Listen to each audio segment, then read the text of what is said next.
Hi everybody, welcome back once again to the Eastfield Gunroom YouTube channel with me, your host, Matthew Morgan. We're outside today, we're back at the fabulous Oakedge Shooting Ground, which is the local shooting ground of the Eastfield Gunroom. We have got two of the big hitters from two Turkish Delights from ATA and Yildiz to put through their paces today.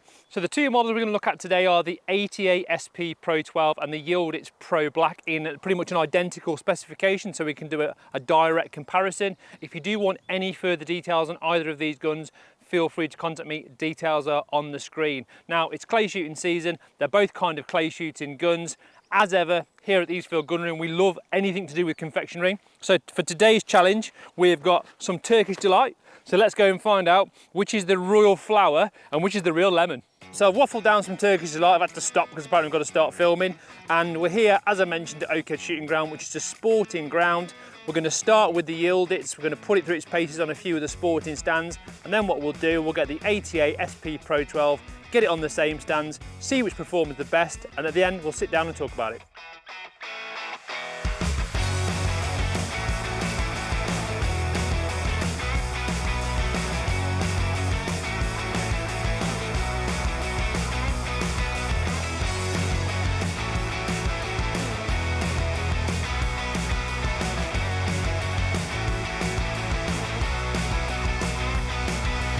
So we've shot a few stands here at Oakedge. It's been a few weeks since I've been here. I've not actually shot here since the 410 World Championships, and we all know how that went. Some tricky targets here today. I've certainly not connected with them all. As before, when I've previously shot the Yildiz Pro, some things I like about it, some things I'm not so keen on. One of the key features for me that I really like is the ergonomics. The grip, absolutely spot on. It's a really comfortable gun to hold and to shoot. At the other end of the scale, I don't really like the skinny forend. I think a beaver tail will be much better in terms of controlling the gun, but that's my personal preference. Let's go and have a Turkish Delight break, put the shotgun on the ATA and see how that goes.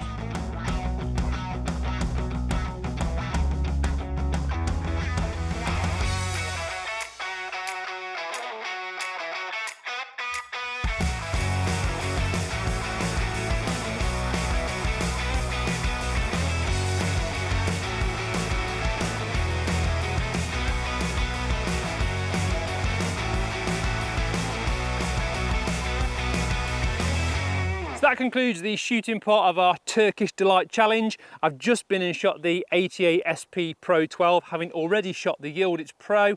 We've shot them on the same stands with the same cartridges to give me a good feel of how both guns perform. The same as the Yildiz, there are things about the ATA that I like and things that I don't like. Most noticeably for me is the ergonomics of the style of the grip. I don't like the grip. I think it feels a little bit too skinny, even though it has got a palm swell. And I'm not a huge fan of the checkering because it is quite coarse and I've got delicate hands. So that's it with the shooting. Now we're going to go and find a table, put both guns out in front of us, and we're going to have a look, a full detailed rundown of the specifications, and I'll tell you my honest opinion of each gun. So we've been out and shot these two Turkish Delights. Obviously we've got some on hand for some snacking should they be required. Now, to make this a fair test, I have used identical guns and they are 30-inch Sporter variants with factory adjustable combs, just to point out that there are various different options available for both of these guns. For example, you can buy them both in longer and shorter barrel lengths. You can buy them with a fixed stock, and you can also buy them in left-hand specifications. Now, one of the reasons I wanted to do this review is because I've seen reviews regarding these two guns in terms of a comparison, but I didn't feel like they were detailed enough, and I didn't feel like I came away thinking I could make an informed decision about which one I'd like to own, which one might be better for me. So that's one of the reasons I've decided to do this review. But most importantly, I think these guns are at such an important price point in the shotgun market, particularly if people are starting off shooting and they want to go with a new gun with a considerable warranty. Now, there's a lot of attractive features of both of these guns, which is why I thought, let's take them out, shoot them, make a direct comparison about all the specification, and here we go. So we're going to start with the back end. Now, the Yildiz Pro is quite familiar to me. I've shot it a few times. This was the first time I'd shot an SP Pro. And one of the things that you can probably see in the close-ups is that the stock is quite different in terms of the actual grip. Now, for me, the Yildiz is a much nicer feeling gun in the hand, and also the checkering is probably not as sharp as the ATA. So a little bit skinnier in the grip with the ATA, not quite as deep in the pistol, but again, this is personal preference. If you've got particularly enormous or particularly small hands, what I would do is I would suggest you go and pick both these guns up and see which feels the most comfortable. Now stock length, they come in pretty much identical at about 14 and 5/8 inches. Now the Yildiz has got a thicker recoil pad, it's about 30 mil I think, and it doesn't actually do a great job in terms of recoil reduction, and I feel it really lets the gun down. Now I said when I reviewed this gun independently that I would change the recoil pad. My thoughts are still exactly the same. Not a big job to put a kick ease of course on the back. The ATA from a recoil point of view is better. It's got a Patmire decelerator recoil pad on the back with the kind of nice slidey top, and I would have to say, based on what we've shot today in terms of a comfort and a comfortable shooting experience, the ATA probably came out better. Both these guns have got adjustable combs. Now, this is quite different because the dimensions of the Yildiz Pro I really like. You've got a drop at comb of, I think, 33 and a drop at heel of 52 with the comb flat, and it goes up from there. So that is really, really good because a lot of manufacturers, particularly Browning and Beretta, produce very, very low guns with adjustable combs. Quite often people get to the point where the comb is falling off at the top of the posts. So I think to find two guns of this kind of price point with a feature like a nice high stock is really, really good. The ATA, I had to shoot that with a bit more cast on the comb and I could feel it in my face, but that's down to personal preference. But what I would say is if you need a degree of cast, you might be better with the Yildiz rather than the ATA because it's a bit fatter in the profile of the comb and it just kind of fits the rest of the gun in terms of being a little bit chunkier. Now, case in point, they do fixed stock versions of both of these. The Yildiz has got a 38/60 drop, which is an absolute waste of time, which is why I wouldn't even bring one out for review. The ATA is a little bit better, and that kind of mimics the Beretta stock dimensions of 36/56, 35/55, so much, much better. However, I would always recommend, particularly from a shooting point of view when you're starting off, to probably go for an adjustable comb when you're learning to shoot and you're learning to mount a gun properly. So in terms of the grade of the wood on the stock, now we've got a particularly nice Yildiz here. This is a grade 4, and we've got the SP Pro, which comes as standard with, I think it's kind of a grade 3 or 4. Now, the SP Pro, although they have recently launched one in black, which comes with grade 5 wood on, is all pretty much the same, whereas Yildiz offer, I believe, 2 or 3 different grades depending on your budget and depending how pretty you want the stock to be. But let's not forget, particularly when you're starting out, nice wood doesn't break clays. Of course, when you consider the fact that the wood grades are different, with the Yildiz, this gun is a more expensive gun to buy than the SP Pro 12, but we'll come on to price shortly.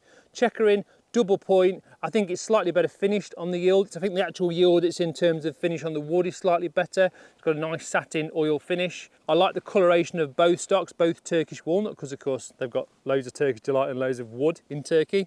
And just for a general feel, we've got a slightly longer panel on the side of the ATA where it meets the top of the action. Final point on the stock is the wood to metal fit itself, I feel, is slightly better on the Yildiz than the ATA, but let's not forget that there's many things that will affect wood, particularly temperature, moisture, that kind of stuff. So if you were to get hold of any one of these guns, I would always recommend that you kind of build up the oil and the protection on the stock over time. So while we're talking about wood, we're going to move on to the forends. Now, as standard, the Yildiz Pro comes with this kind of slim belly up design, which is quite similar to what you get in a lot of kind of silver pigeons these days, for example, whereas the ATA has got more of a beaver tail design. Now, the ATA, from a shooting point of view, did feel slightly better in the hand, but I didn't like the coarseness of the checkering. Again, a lot of these things we're going to discuss here in terms of a review are personal preferences. You might have great big builder hands that are really, really rough and you might not feel it. However, I felt that from a recoil point of view, in terms of the checkering, it was a much nicer experience with the Yildiz, even though I don't like the shape of the forend, and I much prefer something that's a bit chunkier because it's a bit better in terms of controlling the movement of that shotgun. In terms of the forend operation, the Yildiz comes with a conventional latch, whereas with the ATA you've got a push button on the front. Not a huge fan of push buttons. They can get stuck, they can be a bit stiff. You know, if you're going to have an issue with wood swelling on a shotgun and getting very tight to the barrels, it's always harder to get one off with a push button release. However, from a aesthetics point of view, I like the fact that it's fully concealed and no one can see it, unlike my Turkish Delight selection. And then we move on to the action. Now, As you probably know, the Yildiz is based on a Perazzi. It's a low profile boss design, or a Kemen, whatever you want to look at, whereas the ATA is of course modelled on a Beretta kind of action, whereby the barrels hinge on the hinge discs on the side of the action. Now that does make it still quite low profile, but not as low profile as the Yildiz. Now I have to say, having took these guns apart and had a good look at them, I actually feel that the metallurgy on the Yildiz is better. It feels better quality. You know, for example, this ATA is not very old and there's a slight dint in the action already, which shows that it's quite soft metal. I don't like the finish on the ATA around the ejector in terms of the engine turning as much as the polishing on the Yildiz. And I do feel that when you kind of take these guns apart and look at them side by side, or over and under, see what I did there, that the Yildiz feels like a more premium product. Now, one thing I haven't pointed out in terms of the metal or the operation of the gun is that the SP Pro 12 comes with a detachable trigger group. Now, we looked at this gun when it first came out a couple of years ago, and the idea is impressive that ATA can produce a gun of this price point with a detachable trigger. However, I would argue it's probably not necessary, and at the sacrifice of the trigger being non-selective. The Yildiz works exactly the same as the kind of a Perazzi MX-12. It's a standard selectable trigger whereby you can drop it down, drop it across and drop it up again. Whereas, like I said, the ATA is non-selective.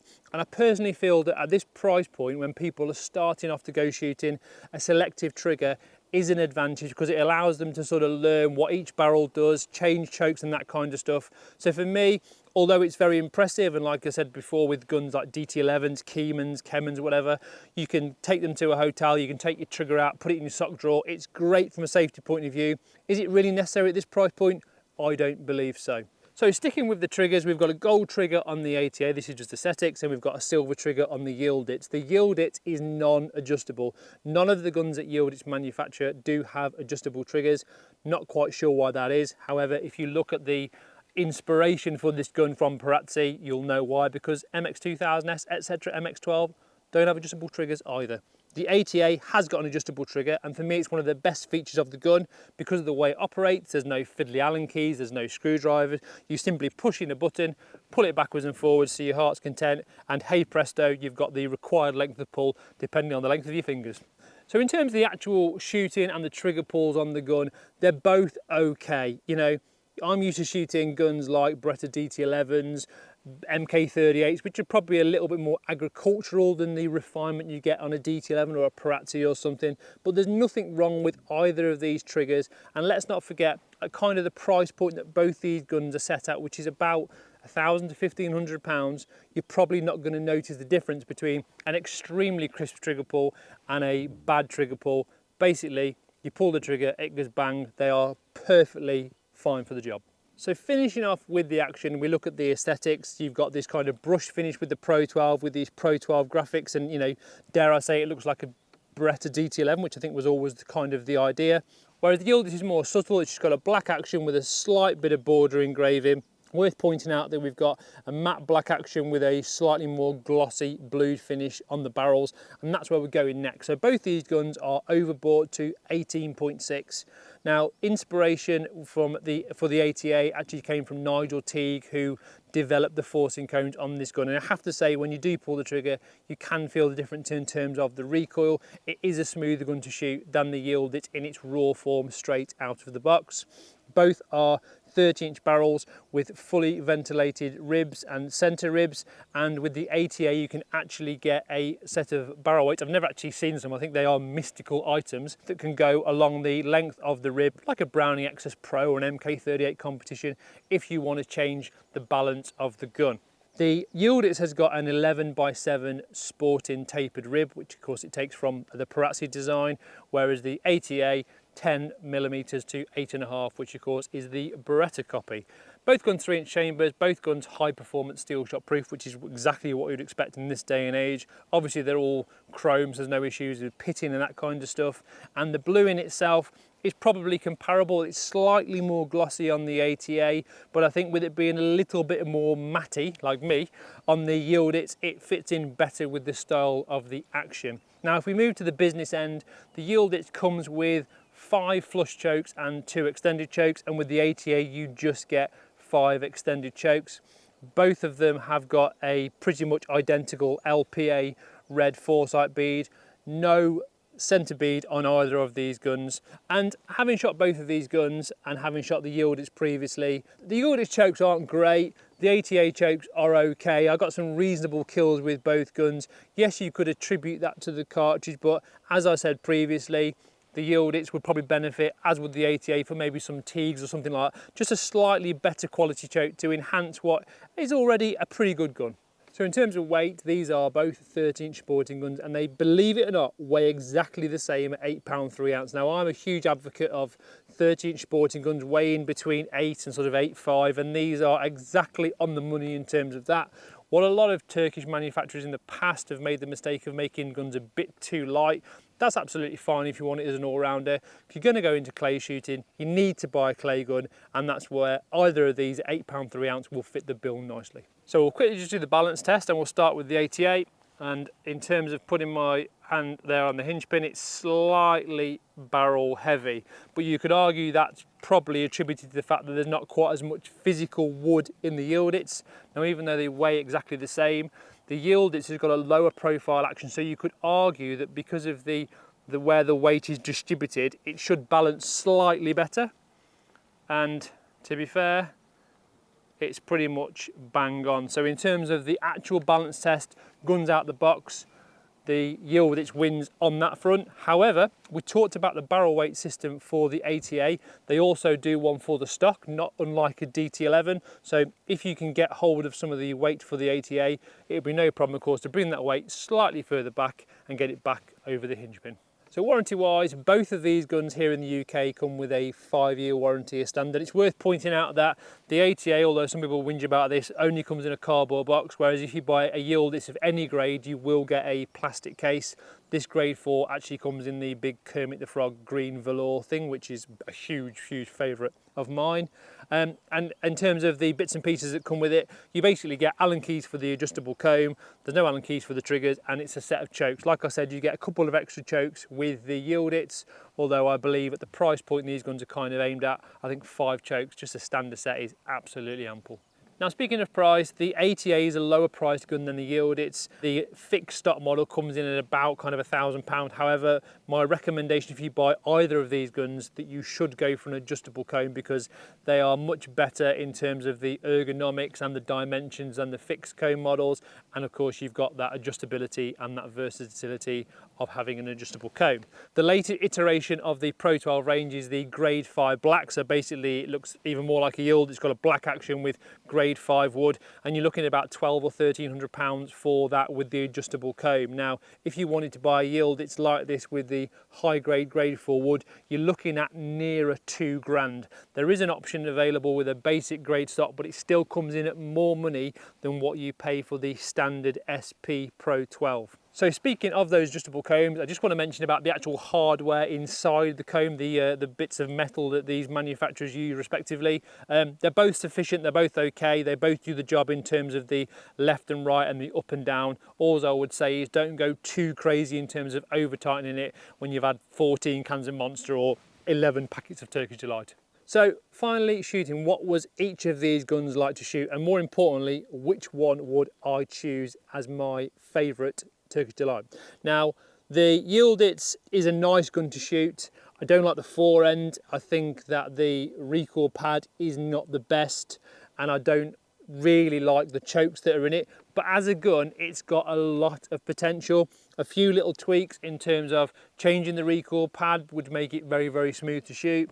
Maybe some slightly better chokes in it, and for me, a different design forend. But it is a really good gun. And like I said, the actual bare bones of it, I believe the metallurgy is better than the ATA. Now, in terms of shooting the ATA, great, it killed well, I was impressed with the chokes, I like the recoil pad, I don't like the stock dimensions and the feel as much as the Yildiz, but I do like it. And you know, at that price point, about £1,000, you're not going to buy anything with these kind of features from any manufacturer, full stop. The detachable trigger, is it a bit of a gimmick? maybe. Thankfully, I didn't have to worry about it while I was shooting it, but I would have liked a selective trigger, particularly a gun that's aimed at shooters who are starting out for the first time, or maybe upgrading from their old Resine that's been in the cabinet for like 30 years. So finally then, we've come to the end of the film, and which of these guns would I choose? Now, I've got quite strong views on both of them, and what I'm going to say is where I believe these guns stand is that the ATA is without a doubt the best value gun here. There's no question for what it offers at the price point. It is excellent. However, I believe the Yildiz is a better gun, full stop. Now, yes, the Yildiz costs more money to get it in this exact specification, but I do feel that from a longevity point of view, the Yildiz is a like I say, it's better steel. But don't take anything away from the ATA. What the guys at Sportsman Gun Centre have done is absolutely incredible. And if you've got 1,000, 1,200 quid to spend, you want a new gun, you want the warranty, you want the peace of mind of all the steel shot nonsense, this should be on your shopping list. So what we're going to do is we're going to do this with Turkish Delights. Now, the rose, i.e. the flower of the Turkish guns, is the Yildiz. And although I probably shouldn't put the confectionery on these guns, I'm going to do it anyway. And the ATA is by no means a lemon, but it isn't as good as the Yildiz. If you've enjoyed this video, please do give us a like and hit that subscribe button, because we do appreciate your support. We promise not to put confectionery over all our guns in all our videos. If you've got any questions whatsoever about either of these guns or anything shotgun related, please feel free to contact me directly. Don't forget to check out the website. And from me, here at Oakedge Shooting Ground and the two Turkish Delights, I'll see you next week.